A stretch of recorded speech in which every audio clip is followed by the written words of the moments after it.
Hello and welcome back to BlueTube on YouTube with me, Neil. You will see Ben shortly. He's not here with me again today because he's away for the weekend. He spends a lot of time away. But he was with me yesterday, the 23rd of August 2025, when Blues played against Oxford United at home at St Andrews at Knighthead Park, where we did get a well-deserved, as always, 1-0 win against them. Now, it wasn't quite the easy game that we I predicted. We did keep a clean sheet, which is always good, but it was, as I say, a hard-fought game. I am going to get Ben on alongside with me now through the powers of technology. Hey, Ben, how did you find it yesterday? Your first game of the season, mate. What do you think? Yeah, first time down there. Great to be back down at St Andrews. Unfortunately, because trains kept getting cancelled, couldn't go around to see the Trevor Francis statue, but it gives me something to look forward to next time. Onto the game now. I think that we were a little bit naive in our predictions, Dad. The 3-0 and the 3-1. We should have known better, really. Oxford played completely differently to what I thought they would. But they put some men behind the ball, but they really went for it, didn't they? They were pressing, they were tight. They didn't really give us an inch, especially in that first half. But similarly to Blackburn, I felt that fitness really played its part. As soon as they started to wane a little bit, we got a little bit more space. I think we could have done a lot more with the chances. And I suppose that you've already spoke about Kyogo and some of the chances that he's been missing. It is getting a little bit testing now, isn't it? All of the chances that he's missing. But I still have faith in the lad. It will come. You know, all you got to do is look at his record, and I think it will quell any worries for now. They're making the chances, and as Chris Davis said, that's the most important thing. If we weren't making the chances in the first place, that's when it would worry. But Kyogo is prolific. He's known for it. He's a goal scorer, even in his interview. What can you give us, Kyogo? Goal. Yeah, that's all we ask, isn't it? But you know what, though? You're saying that, and we said this, at the end of the game, we were saying Oxford really, brought it to us. But I was looking through the FootMob stats today, and I've been putting everything together for the stats.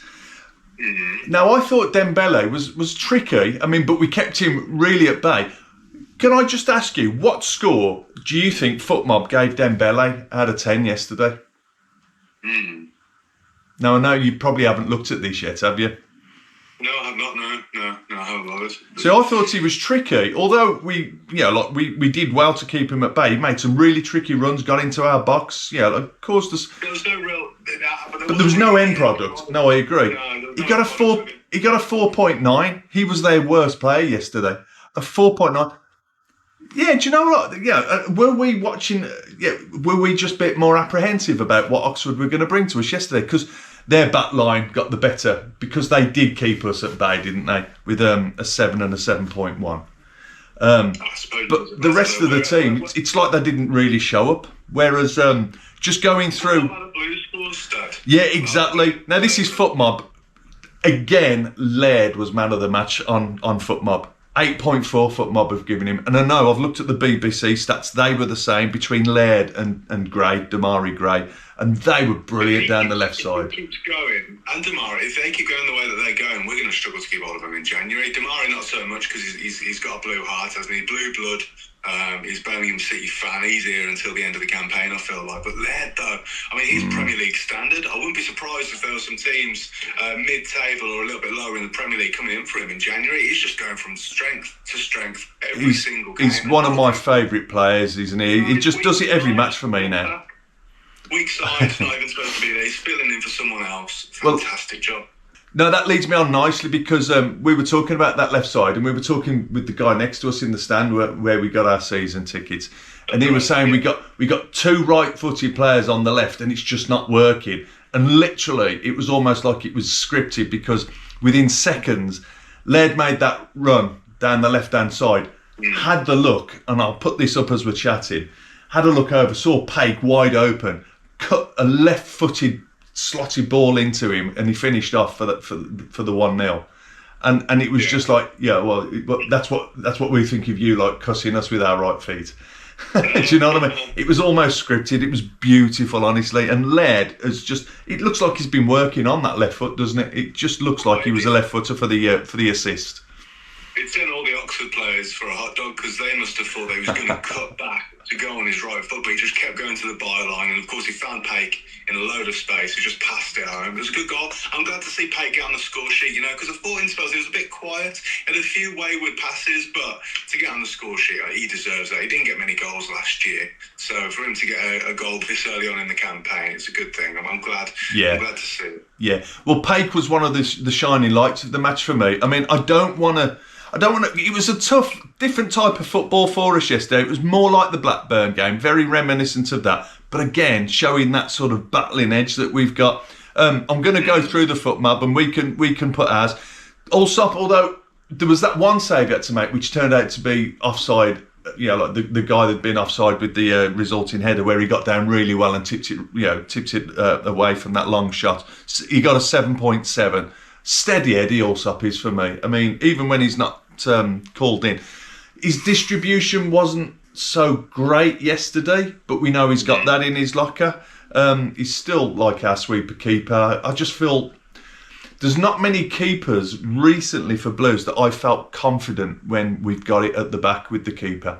But I am getting that with Allsop more every game now. Yeah, I totally agree there. Yeah, completely agree. I must admit, though, some of the passes from us, I don't know if we can give Oxford credit here, but from a lot of the players, there were some wayward passes, especially in that first half, or really throughout the game, to be honest. I think, once again, as fitness played in, we sailed into the game and we can really get our mojo on.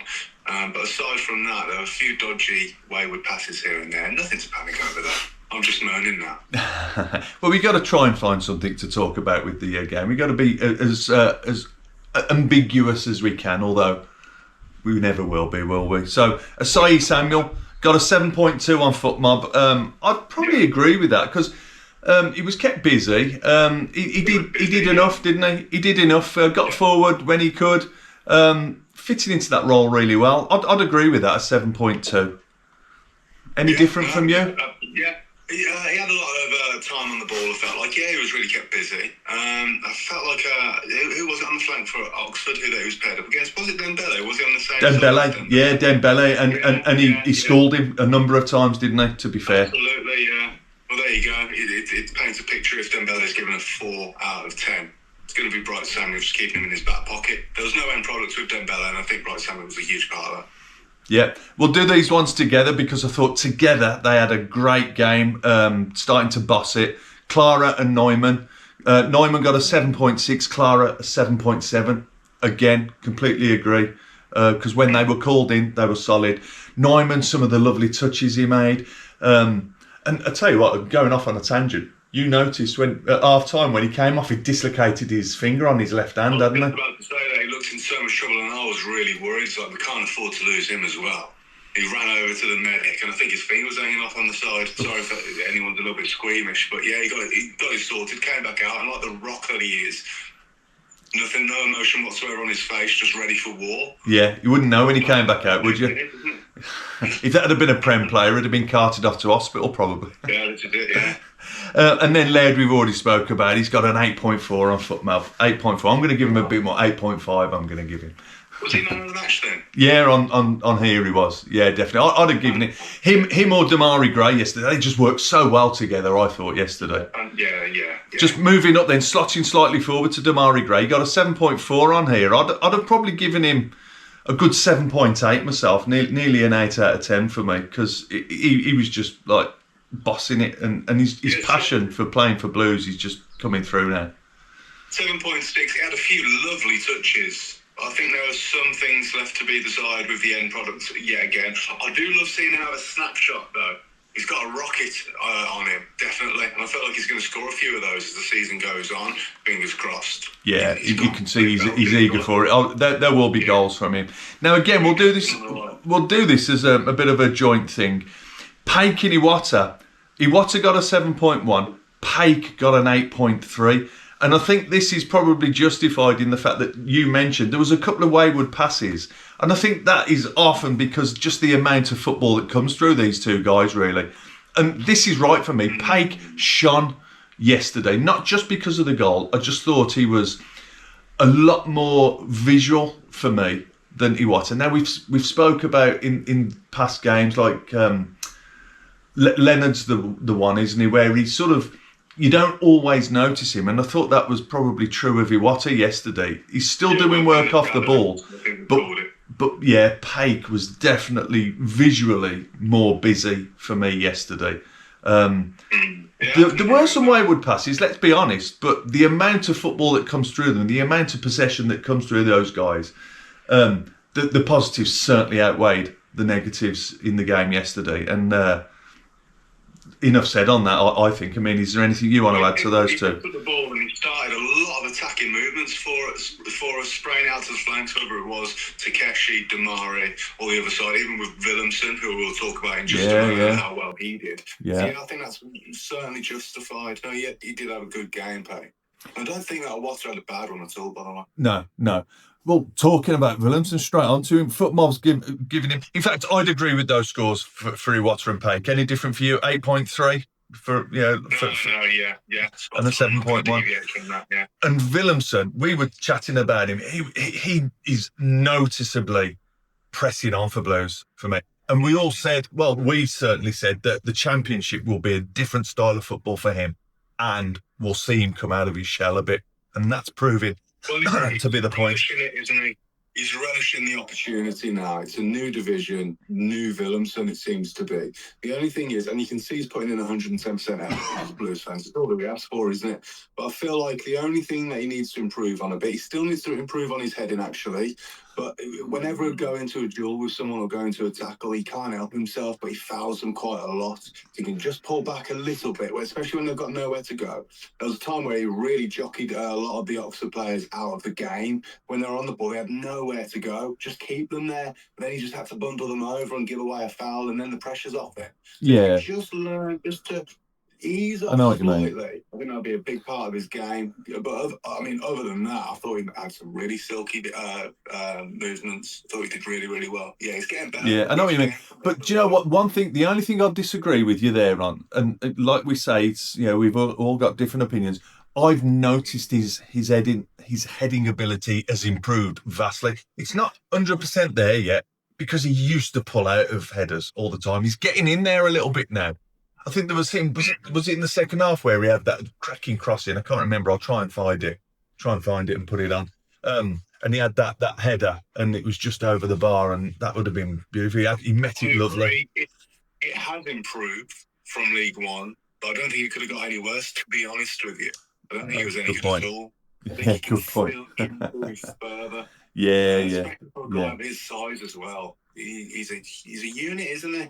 Should be putting them away. Yeah, and he's making use out of his physical presence a bit more now, isn't he? Yeah. I think he's been told to get more involved, and he's probably gone too far with the jostling and holding on to players. And once he finds that balance, I think it will have a cracking player in him.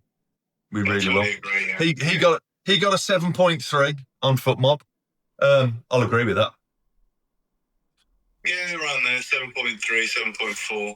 Yeah, cracking. Right, so we've got a choice now. We can do Stansfield or Kyogo. Dealer's choice, Go on, let's go with Kyogo Furuhashi. I want to say unlucky with those chances. I mean, I'll put it on as we're chatting. This is that chance where he went through. It was a beautifully played forward ball. And you just like, on his reputation, again, you'd put everything you had on this guy slotting this in, and it just, like, as you can see, it goes wide. And then there was that header. Sorry to cut you off. When he missed that chance, it was through on goal. It made me think of the game against, I think it might have been Huddersfield it was early on last season, and Alfie May was through on goal. And he slotted it away, and he scored because he had the number 9 on his back. And I was just thinking, I was like, it was horrible that popped into my head. It was like, the difference there. It's like, I don't want to try and suggest anything there by saying that, because I have confidence. I like him. It will come. You just got to give it a little bit of time. But this guy. Second chance as well. I know the header. Yeah, I mean, what another great ball played in. We're getting some really good balls into the box now, aren't we? And this guy. He's getting into positions. He's timing his runs to perfection. We just need that finesse, that finish that we know that he's got. And once we see that, beautiful.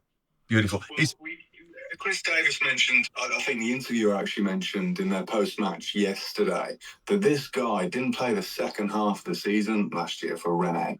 So he's got a lot of catching up to do. He's just been thrown back into the deep end in the Championship. And we know just how competitive and difficult this league can be. Give him a little bit of time. He's already finding space. Just a little bit more he's got to give. And he'll come. Yeah. He'll games. He'll be there. Footmob gave him a 6.2. I'm going to be a bit kind. I'm going to up it to a 6.5 because of his work rate and yeah, like the fact that if he'd have scored those 2 goals, it probably would have been an 8. Do you know what I mean? I know goals mean everything, don't they? His work rate was there, and he got a good hour. He went off on 61 minutes. Yeah, it will come. We've just got to. I know, like us as Blues fans, we can't be. We're not that patient sometimes, and some people would be like, "Well, how long do we give him?" But when he's this close and he's getting into those positions, it won't be long now, will it? I think you start him against Port Vale. I do. Give him a game. Don't disrespect Port Vale, but there are lesser opposition starting against them. And hopefully, because of the opposition that they are, he can get a few goals there, get his confidence up a bit, get used to scoring at St Andrews. And that should be something that gets the engine started, so to speak. Yeah, perfect. Do you agree with the 6.2 or would you have given him a bit more or less? Yeah, it would be totally different if you took those chances for obvious reasons. He's got incredible work rate. His closing down's unbelievable, and he's quick, and he gets into the right positions. He does everything else right but score. I think that's a little bit harsh. He's missing key chances. I'll probably give him a 6.8, a little bit higher up. Leading on to Stano then, who doesn't stop running, doesn't stop working. Unlucky not to didn't really get in great positions yesterday. Had a couple of shots from outside the box. But again, his work rate's there. How do you feel he played yesterday? Yeah, exactly same, but I'll give him a rest now, though, because I felt like he was run ragged yesterday. Closed down well by Oxford, to be fair, I'll have to say. And it's kind of just something that Stano's going to have to get used to, I feel like. He's been so prolific and there's so much talk and hype around Jay Stansfield. The opposition are going to be ready for him and they're just going to pile the players around him and try and shepherd him out of the game. I think that's sort of what happened yesterday. Tried his best though, and he doesn't stop running, like you say. It's kind of hard to figure where I'd put him. What have Footmob given him? What have they said about him? They've given him a 6.6. He played near enough 90 minutes. He was subbed at about 88 minutes, according to this. I know it was late on in the game. Because of his energy levels, because of how dangerous he is, you do need to play him as long as you possibly can. I mean, he's a young lad, he's fit, but, like you say, we've got to sort of be cautious with some of these players as well. And Chrissy Davies, he knows what he's doing. He knows how to get the most out of him. And to be fair, I think... I'm just trying to think. But did he have a chance towards the end of the game? Was it Jay Stansfield sort of? I know they had a last-minute chance where it was sort of Oxford. The ball was played in. That bloke hit it sort of on the half volley, and it went just wide. Yeah. But no, I thought Jay. There was a chance where he could have wrapped it up, I think. But no, his work rate. I know he's there for goals.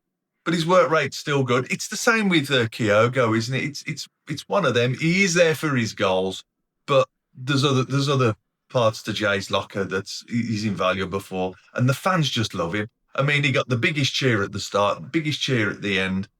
When he went off, everyone was up on their feet because of just the guy. He's like the new Trevor Francis, isn't he? I know there's a lot of people that won't like me saying that. But he's come from a similar area. He's come up as a young guy and he's become like a bit of a cult legend for Blues, hasn't he? And long may that continue. He got a 6.6. I'd have given him a 7 for his work rate. Yeah, 6.9 I'll give him. Sounds good. I know you're really busy today, so thanks for taking the time to come on. Hopefully we can do something leading up to the Port Vale or maybe just after. But definitely for next week. And I'll take charge of this, actually. I'll take this on. We're going to do a vlog on the Port Vale game. I don't think we're going to get time now to do a pre-match. Yeah, we'll do a bit of it while we're there. So, yeah, we won't do a pre-match, but we'll do a little bit of... What was it? Because we'll be in the main stand. No, we won't. We'll be in the Cup, won't we? We're in the main stand normally. Yeah, we'll be in the cop, yeah. Have a nice little view. And this time you can get my reaction to the Trevor Francis statue. I'm really looking forward to seeing that. Yes. So wait for that one, yeah. Only in 2 days' time. Really looking forward to it. And I hope we get to see a bit of a cameo from that. Yeah, I was hoping to see a little bit of him yesterday, but we'll save him up. I reckon. I wonder if he'll start with Kyogo. I do hope so. With those two playing, I think because Dykesy got a little bit. I didn't notice Dykes when he came on. He hardly had any time, did he? But whoa! He had an amazing chance. His header just hit the roof of the net. I feel like that's the one I'm thinking of. Was it him? Was it? That's the one I couldn't remember because it was down the other end from us, wasn't it? Yeah. Yeah, I think. Do you know what? I think Dykes might still have something to offer. I know.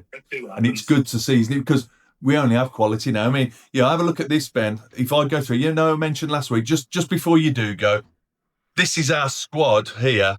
Look at the depth we've got here. Looks beautiful. You look through there, Lyndon Dykes, Jay Stansfield, Marvin Dux towards the end. Superb, isn't it, when you look through this list? So absolutely superb. Yeah, I said it to you when we were. I was on the phone to you on the way after a train was delayed.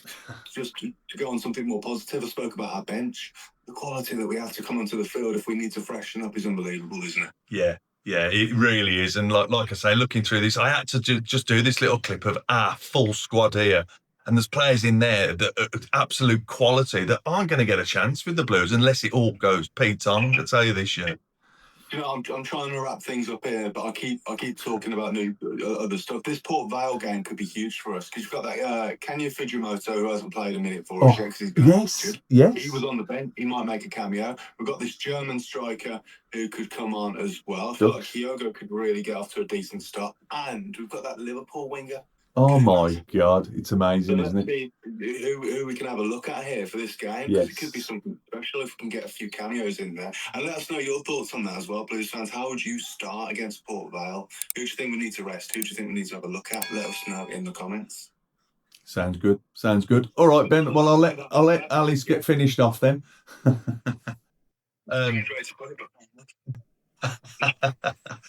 right, and I'll catch you when you get home. See you later, mate. All right. Cheers, Ben. See you later, Blue Noises. It's all right.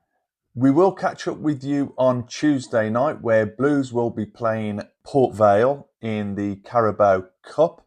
We're not going to do a preview for that one, but we will do a bit of footage down at the game and we'll have a little chat on and off the camera. We'll get you what footage we can as well. We've steered away from the vlogs because there's some really good content and like our mate Tommy does, some really good vlogs of that on Blues Focus. So we'll only do them as and when from our point of view and we'll put our little Blue Tube stint on it as well. But thanks for watching in today. Any comments, any thoughts on yesterday's match, pop them in the comments below. Other than that, we'll catch up with you on Tuesday. Don't forget to like and subscribe because it helps us with the channel and keeps us motivated to bring you what we can. But keep right on, everyone. Speak to you later. Take care.